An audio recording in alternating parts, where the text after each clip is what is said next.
Hello and welcome to our viewers on ASI News Broadcast, bringing you the latest top news for today. ISIS threat. U.S. military launches airstrikes, performs aid drop.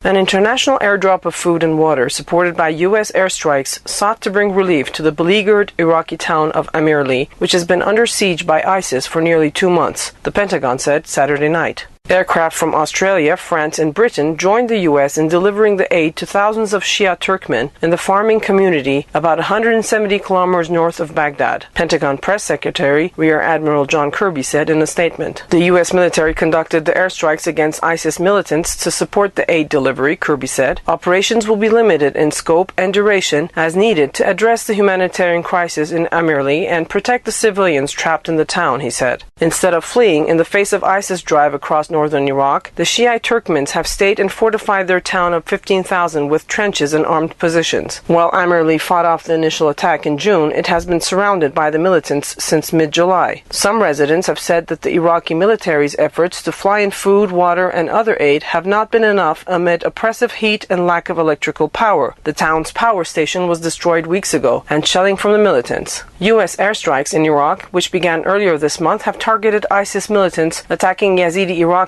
on Mount Sinjar and the militant forces operating in the vicinity of Ibril and Mosul Dam. The beleaguered Yazidis received several humanitarian drops of tons of food and water, as well as military support aimed at protecting them. Earlier Saturday, U.S. Central Command said 5 more airstrikes had taken place against ISIS militants near Mosul Dam. Those attacks, carried out by fighter aircraft and unmanned drones, brought to 115 the total number of airstrikes across Iraq since August 8.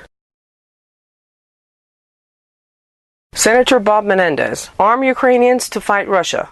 Senate Foreign Relations Committee Chairman Bob Menendez confirmed Sunday that he considers Russia's recent military incursion into Ukraine, quote, a direct invasion by Russia, end quote. This is a watershed moment, the New Jersey Democrat said on CNN's State of the Union. The European Union, NATO, as well as the U.S. have to consider that this is dramatically different, and we need to give Ukrainian forces the resources to fight for themselves. The White House has so far been hesitant to say explicitly that Russia is, quote, invading Ukraine or declaring war, end quote. Earlier this week, President Obama characterized the latest military action by Russia as an extension of the fighting that has been going on between the two countries for weeks. But Menendez, who is traveling currently in Kiev, Ukraine, did not mince words and said the U.S. must now consider taking more action to curb Russia's encroachment. We have to look at sectoral sanctions, Menendez said. In this case, weakness is a greater provocation for Russian President Vladimir Putin to act than strength. Republicans have been quicker to classify Russia's recent attacks on a new region in Ukraine as an invasion, and House Intelligence Committee Chairman Mike Rogers echoed that party line Sunday on Fox News. It's hard to argue that Russian troops with Russian armor crossing the border into Ukraine doesn't fit the definition of an invasion, Rogers said. I don't think they're there on a sightseeing tour.